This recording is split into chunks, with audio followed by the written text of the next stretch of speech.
Friend zone एक ऐसी situation को बोला जाता है जहां एक इंसान फ्रेंडशिप में ज्यादा इंटेंस और डीप फीलिंग्स डेवलप कर लेता है और वो फ्रेंडशिप के पार जाना चाहता है, लेकिन दूसरा इंसान उस फ्रेंडशिप में ही खुश होता है और वो चीजों को वैसे ही रखना चाहता है। इस तरह से एक इंसान फ्रेंड जोन में फंस जाता है और कमिटेड रिलेशनशिप में ट्रांजिशन करने में फेल हो जाता है। एवोल्यूशनरी बायोलॉजी में एक कॉन्सेप्ट होता है जिसे बोलते हैं बेटमैन्स प्रिंसिपल, जो बोलता है कि ज्यादातर स्पीशीज में मेल्स के रिप्रोडक्शन में बहुत ज्यादा वेरिएबिलिटी होती है, यानी कई हाई वैल्यू मेल्स को बहुत सी मेटिंग पार्टनर्स मिल रही होती हैं, लेकिन ज्यादातर मेल्स को एक भी नहीं। ये इसलिए होता है क्योंकि मेल्स लाखों और करोड़ों स्पर्म्स बनाने के कैपेबल होते हैं और इस प्रोसेस में उनके बहुत कम रिसोर्सेज लगते हैं, जिस वजह से स्पर्म की बायोलॉजिकल कॉस्ट कम होती है, जबकि फीमेल्स को अपनी ज्यादा एनर्जी इन्वेस्ट करनी पड़ती है एग्स को प्रोड्यूस करने के लिए, और उसके बाद भी उनके एग्स का काउंट स्पर्म के कंपैरिजन में बहुत कम होता है, जिस वजह से एग्स की बायोलॉजिकल कॉस्ट बहुत ज्यादा होती है और फीमेल्स अपने इन एक्सपेंसिव एग्स को वेस्ट करना अफोर्ड नहीं कर सकती। इस वजह से फीमेल्स अपना पार्टनर चूज करते टाइम काफी चूजी होती हैं ताकि वो गलत डिसीजन लेकर एक इनकॉम्पिटेंट या अनरिलायबल मेल के जीन्स में ना इन्वेस्ट कर दे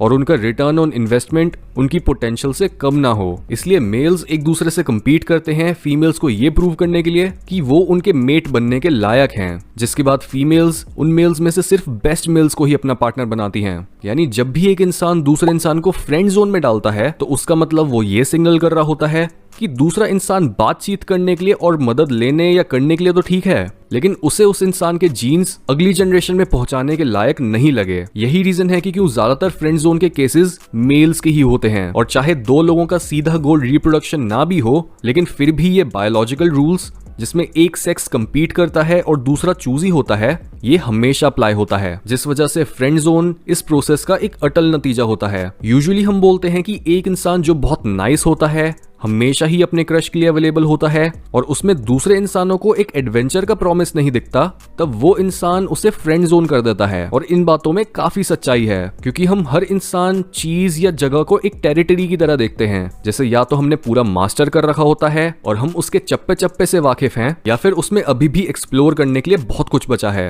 जो भी इंसान हमेशा ही अवेलेबल होता है वो अपनी मिस्ट्री खो देता है और उसे दूसरे लोग ऐसे देखने लगते हैं जैसे उन्होंने उसे मास्टर कर लिया है और उसमें अब कुछ एक्सप्लोर करने लायक नहीं बचा है। वहीं जिस भी इंसान को हम इंटरेस्टिंग या डीप मानते हैं वो हमेशा ही हमारी नजरें खींचता है, क्योंकि ऐसे इंसान को पाने का मतलब है कि आप इतनी सुंदर और रेयर चीज को एक्सप्लोर कर पा रहे हो कि आपका ये एडवेंचर खत्म ही नहीं हो रहा और आप दूसरे इंसान की डेप्थ्स में खोते चले जा रहे हो। हर इंसान डीप इनसाइड यही डिजायर करता है कि उसे एक ऐसा पार्टनर नहीं चाहिए जो हमेशा ही उससे चिपका रहे और उसके साथ रहने में कोई चैलेंज ना हो, क्योंकि ऐसे तो जिंदगी बोरिंग हो जाएगी। यही रीजन है कि क्यों हम कई बार टॉक्सिक लोगों को डेट करने की गलती कर बैठते हैं, जस्ट बिकॉज हमें अपनी लाइफ में एडवेंचर चाहिए होता है, ना कि बोरियत। लेकिन ये दोनों एक्सट्रीम्स ही अनहेल्दी हैं, बोरिंग लोग भी और टॉक्सिक लोग भी। हमें चाहिए वो इंसान जिसके साथ हम खुद को बेहतर बना सकें। नाउ अगर आप इस नॉलेज को प्रैक्टिकली यूज करना शुरू करो खुद को एक फ्रेंड जोन से बाहर निकालने के लिए, तो आपको 3 स्टेप्स को फॉलो करना होगा। Number 1,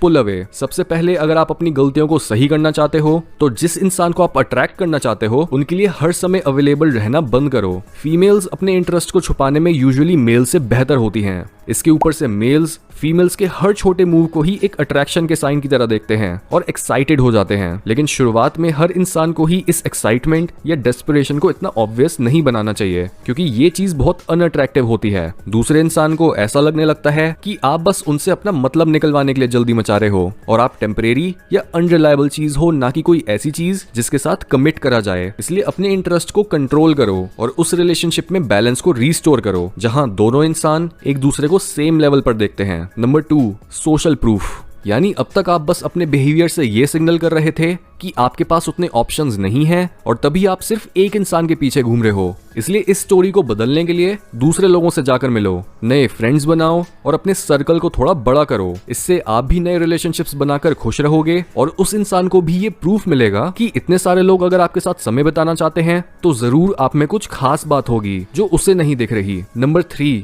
make them invest. ये एडवाइस आपको बहुत से लोगों से मिलेगी और इसका इतना पॉपुलर होने का रीजन यही है कि ये काम करती है अगर आप इसे यूज करो तो। जहां पहले एक इंसान आप में उतना इन्वेस्टेड नहीं था, वहीं आपने बस सिंपली उनसे कुछ छोटे मोटे फेवर मांगने हैं, क्योंकि जब भी कोई इंसान दूसरे के लिए कुछ भी करता है तब वो उसे ज्यादा लाइक करने लगता है। ये एक साइंटिफिक फैक्ट है और इसे बोलते हैं द बेन फ्रैंकलिन इफेक्ट। जितना वो आप में इन्वेस्ट करेंगे उतना ही वो आपको पसंद करने लगेंगे। इसलिए उनके काम करना थोड़ा कम करो और उनसे फेवर्स मांगो, और जब भी वो वैसा बिहेव करे जैसा आप चाहते हो तो उनकी तारीफ करके और उन्हें अच्छा फील करा के उन्हें रिवॉर्ड करो, ताकि ये प्रोग्रामिंग उनके मन में बैठ जाए और आप दोनों एक दूसरे के साथ को ज्यादा अप्रिशिएट कर पाओ।